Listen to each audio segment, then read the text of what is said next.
Hello, loves. Happy Friday. Is it Friday? I think it's Friday today. Yeah, it's Friday.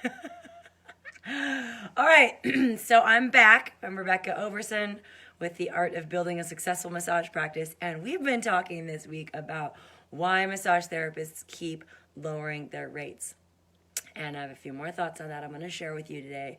And I've also been thinking a lot about Groupons.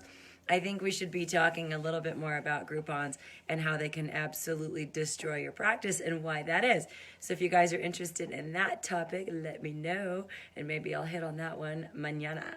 So here's the thing. Here's another reason why massage therapists keep lowering their rates is poverty mentality. I just call this poverty mentality, and it describes a little bit of a syndrome or a situation that I find rampant in this industry, which is some version of the idea that it's like uncool to make money.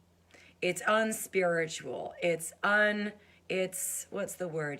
People are afraid of being greedy. People are afraid of being seen as something other than altruistic. Because the fact of the matter is, most people in this profession are givers. They're empaths. They're caring. They're helpers. They derive a lot of satisfaction and even self-worth from being able to contribute to other people. And sometimes we go a little overboard with that, in that we cross this line, this belief that, it's not okay to receive. Like, we just want to give. And in some way, it's just not okay to receive. It's either, again, we don't want to be seen as only focused on the money. We don't want to be seen as greedy. We don't want to be seen as and it's a bunch of bullshit. It's literally so much bullshit that it's stinky in this profession. It's something I think really holds people back. So I'd like to know, what are the fears that either you have or that you suspect or know other people in this industry have when it comes to really making money as a massage therapist? I mean, there's still this place right down the street from me, and God bless her, she could be a member of this group, I don't know. But there's this advertisement right down the street from me, and it has been for years, home of the $50 massage. I want to scream every time I drive by. $50 for a massage? Are you kidding me? That's crazy. Just do the math. I'm surprised she's still in business.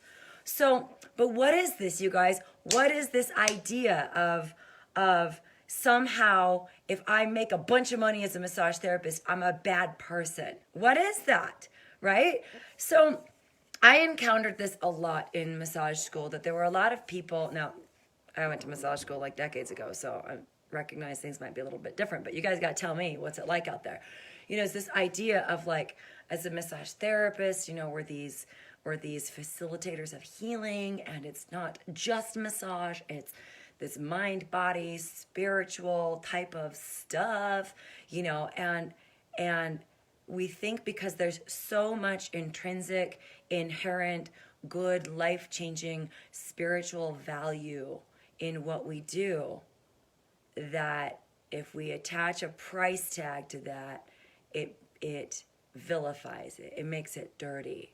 Like, money is bad, money is dirty, and it's just not. So money issues that I tackle a lot with my students are like, this idea that it's unspiritual to make a lot of money, or my clients will think I'm in it just for the money, or people will think I'm in it, just for the money. But the fact of the matter is, you guys, money is good. You need to make money doing what you love, right? Those of you that have watched my webinar, my 5 shifts for creating a successful massage practice, I talk about success is 3 things. For me, success is doing what you love and making a difference and making a living. If you're not making a living, first of all, money is what makes the world go round. It's the currency upon which we all live. Like, you can't, we don't live in a barter economy. We don't live in a gift economy. We live in a money economy.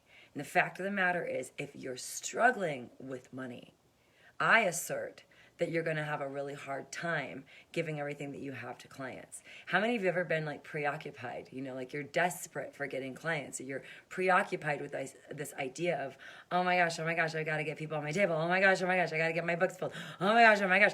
And all this fear and desperation energy just oozes out of you. And that's when you're seeing your clients as dollar bill signs. But when you're elevated into abundance and overflow and you have control over your money and control over your business, then I assert you can truly, that's when you can really be of service to people, is because it's not about the money. It's about the gifts you're there to give. It's about the circulation of energy. It's about the mutual exchange of awesomeness.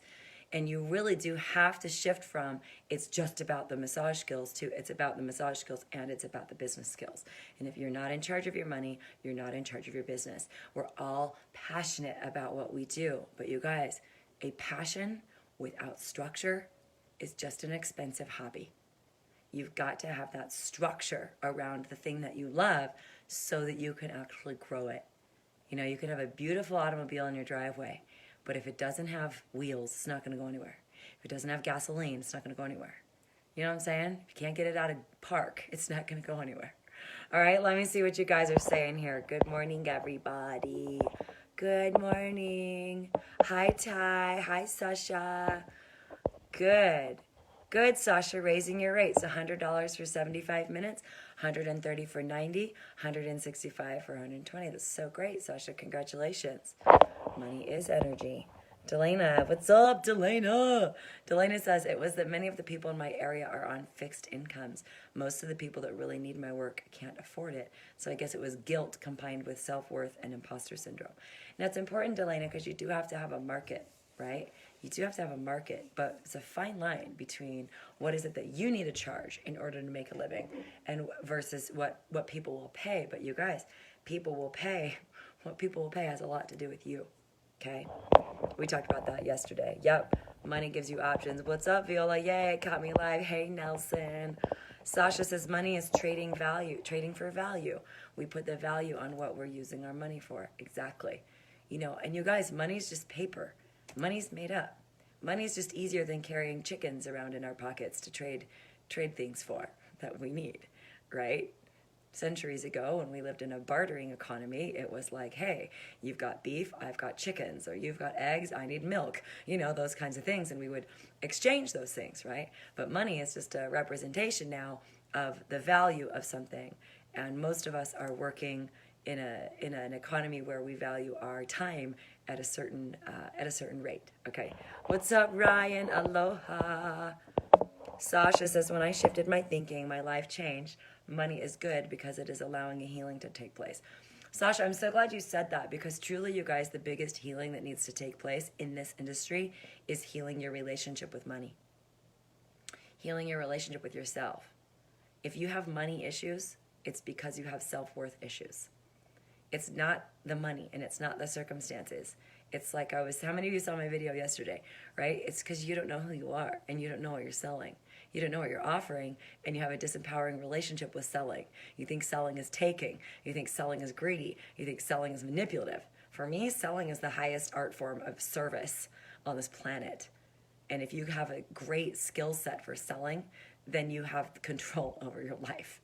It's just how it is in my brain, okay? What's up, Terry? Great to see you.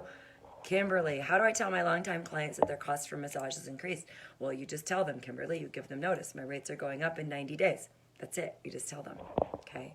Sasha says, also, I love and value myself enough to charge what will be best for my family and business. Yes, thank you, Sasha. How many of us are so willing to overextend ourselves taking care of everyone else except for us? Or we take care of everyone else at our expense. Again, that is codependency, you guys. It is unhealthy. It is as bad as being an alcoholic or a drug addict. It will rob you of your life. It will rob you of your options. You cannot give at your own expense. You cannot pour from an empty cup. You just can't, all right? So, hi, Shelly. Good morning. Lucinda says, the only time I lower my fee is for my clients that come in every month or every week. It's usually a 10% or a $10 discount. Again, Lucinda, that's great. Your pricing strategies need to be dialed in, but you need to make sure that that works for you. And you guys, a lot of you are giving discounts just because you think you need to, and you don't. Incentives are one thing. Discounts is kind of another thing, right? But really think that through and make sure that you are that you've run your numbers and that it makes sense to do that. Don't give your clients discounts unless they're making something easier for you. Okay? All right, let's see. Amen. Jamie says, loving your words. Why I wait, not in a hurry. I'd rather have clients that need my work versus those who can give the cheapest massage. Totally, right? Sasha says, that's a huge deal. I talk about what I love, but also selling with love. Yes, Kimberly's rates are going up. Good. Julie says, do you think a sliding scale for select clients on fixed income is okay? Again, Julie, it depends on your client base. If that's really your client base and that's a model that will serve them, then cool, but you got to make sure it takes care of you. Don't go so low. Don't go down to like $40 an hour or something like that. You're going to run yourself out of business. So you said your rates for 95% of my clients are solid, but there are a few loyal regulars that locked in their prices. Yeah, it's up to you, Julie. But remember, Julie, if your business is abundant and your business has excess and your business is healthy, then you can do pro bono work, you can do discounted work and things like that. Okay. Delana says, this is the year of me. I've learned this way too much. If I give too much of me, I won't be there to help them. Exactly, you guys. You'll be stressed out and freaked out. Okay. I love it. Okay, good. So think about that, you guys. And what I want to know from you in the comments is, if you're undercharging, look and see if it's because of a self-worth issue. Some kind of question about your self-worth. Some kind of, I'm not enough, I can't charge enough, I'm not good enough, people won't pay my rates, or some kind of underlying fear. I'd like to know. Tell the truth, be honest. The truth will set you free, okay? Where no one's here to shame you. We all are in the same boat. I had massive money issues. When I first started my practice, I was charging next to nothing, and I felt honored if anyone would just let me work on them. I loved what I did, but there was a real imbalance about me taking care of me and me knowing how to make my business work for me versus I just want to give. It's not true. Have you guys heard this thing, do what you love and the money will follow? It's not true. It's just not true. You have to know how to run a business and the money will follow. You have to be in the right vibration. You have to be an energetic match for what you want with money, and then the money will follow. It's not just doing what you love, because a lot of us do things that we love and we make absolutely $0 doing it. Okay, so don't buy into that false notion of just, if I just give, then everything will just come back to me, because that's just stupid. Eventually, if you give, and you have no structure or strategy around your giving, you're going to run out of steam and you're going to run out of things to give. Okay, so there has to be a little bit of balance there. Yeah, exactly, Sasha. All right, good work today, you guys. Okay, I also want to talk about Groupons, because Groupons are driving me crazy. There's been some talk about Groupons in the group lately, and I've got a few words prepared for y'all about, how a Groupon, why we resort to Groupon. And I will leave you with this, and then I got to take my son to school. People do Groupons because they don't know how to get clients. And if you don't know how to get clients, then you don't know how to run a business. If you don't know how to run a business, then Groupon is just a slow, fast, quick trip to hell, if you ask me. Sasha says, money scared me. And I predicted in my mind what other people's budgets were, and I said they couldn't afford me. That's what I call climbing into other people's wallets. You have no idea. How can you tell by looking at someone or listening to what they say how much money they have? They could have a trust fund. They could be independently wealthy. You guys, not all millionaires and financially independent people drive Ferraris and wear Gucci and Prada, okay? It's not up to you to judge. All right, you guys, have an awesome day. I'll talk to you again soon. Ciao.